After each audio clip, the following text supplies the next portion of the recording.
Disclaimer. Before I start this video, I just want to say that this is a great book, and I'm by no means criticizing it. It's a 9 out of 10 with great characters, great writing, original worlds and magic, snarky writing, and a cult classic feel to it.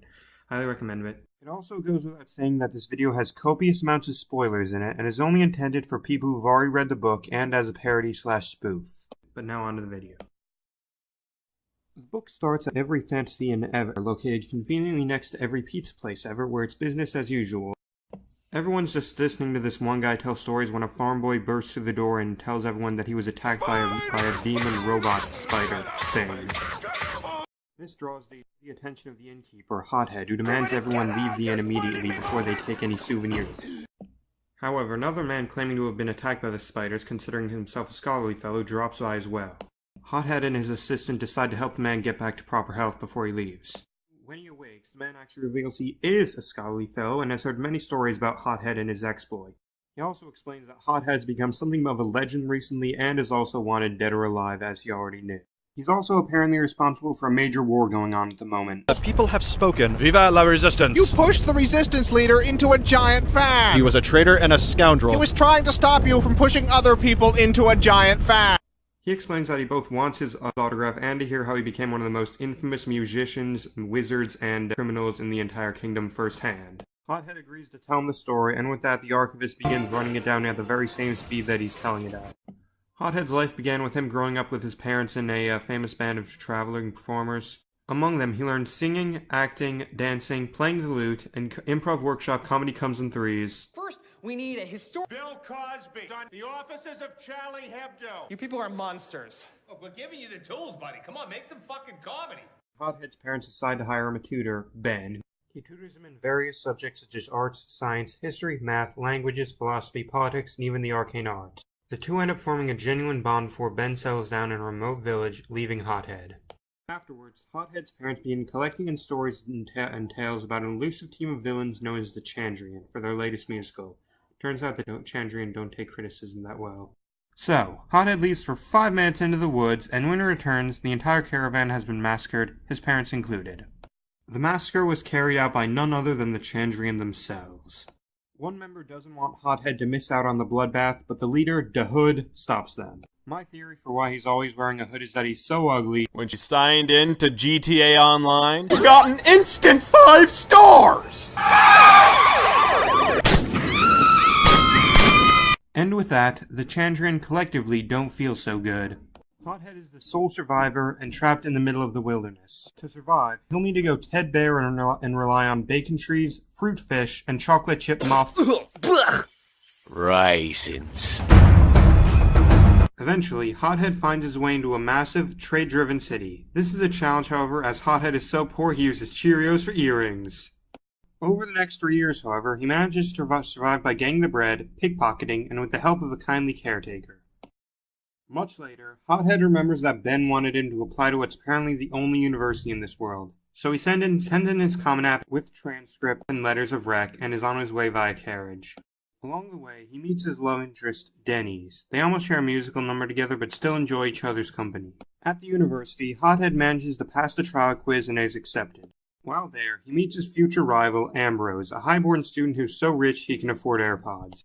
At the school, they teach the usual classes along with the arts of alchemy, wombology, naming, and sympathy, the arts of transferring energy from one object to another object. He enrolls in the class on sympathy and shows an immediate proficiency, earning him respect as well as Ambrose's scorn. His academic abilities also draw the attention of the lead namer, Elodin. Elodin better explains the nature of naming to Hothead. Homosexual, you jazz, Amanda hug and kiss, my crotch, Ivana tinkle, I'm a stupid moron. However, Hothead realizes he's so poor he waves around a popsicle and calls it air conditioning, so he makes money by performing at a local tavern. At said tavern, he meets Denny's yet again. It's nice. One night, Hothead encounters Ori, a basement dweller he finds one night who shows him around an underground dungeon ripped straight out of the Black Isle Dungeons & Dragons video games. He also plays around with the various pipeworks he finds. Masturbation? All goes well until one night in town, Hothead overhears a story of a massacre where they saw one of the warning signs of the Chandrian. When he's near, toast falls jelly side down.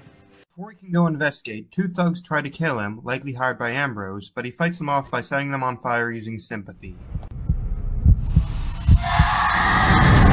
Hothead makes purchase of a horse, with armor DLC, and departs for the village. Yet again, Hothead encounters Denny's, who joins him on his quest. Asking around the village reveals they are largely unaware of the massacre and have only heard of the rumors and other unrelated stories. While searching, they find an abandoned supply of what Denny's presumed to be his candy, but is actually this world's narcotic, and it goes about as well as you'd expect. Oh, man.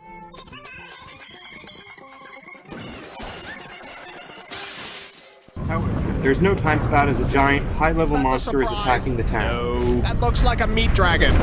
Did you finish your meat dragon, Carl? Maybe. It's horrifying, Carl. Thank you. The two of them formulate a convoluted plan to stop it using the narcotics they found. Our scheme to destroy Bakes begins with an invitation to a billionaire's convention on a yacht. We'll tell him we're going, but then we won't show. Emotionally devastated Bakes will seek solace and drown his sorrows at the buffet, acted by delicious shrimp. Bakes won't realise he's being sailed into an active volcano, where it'll get so hot he'll jump into the yacht's pool, which unbeknownst to him will be filled with sharks. Bakes will be so terrified by the sharks, he'll forget he's in a volcano and jump blindly into the lava. Like most master schemes, sadly, it fails 2 minutes later, and they compromise by dropping a heavy object on it. Finishing asking the village, they found out one of the villagers found out that the Chandrian were so famous they This face on every face, on every bar. This led to the Chandrian needing to take immediate action to stop them from finding out about their tacky home decorations. When Hothead gets back, the staff are royally pissed at him for cutting class without a doctor's note. Ambrose is also there, who smashes Hothead's lute, pissing him off so much that he ends up discovering the name of the wind to blow his mind.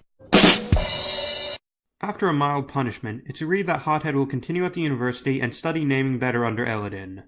Back at the inn, there's trouble as a possessed stranger bursts into the inn, kills one of the patrons, and is only stopped after everyone ends up ganging up on him. Later that night, the chronicler is confronted by Bast, who shows him his true form and tells him his dilemma. Hothead has spent so long trapped as an innkeeper that he's slowly forgetting who he is, his accomplishments, and what it's like to live on the outside. Coming to bed, honey? Yes, dear.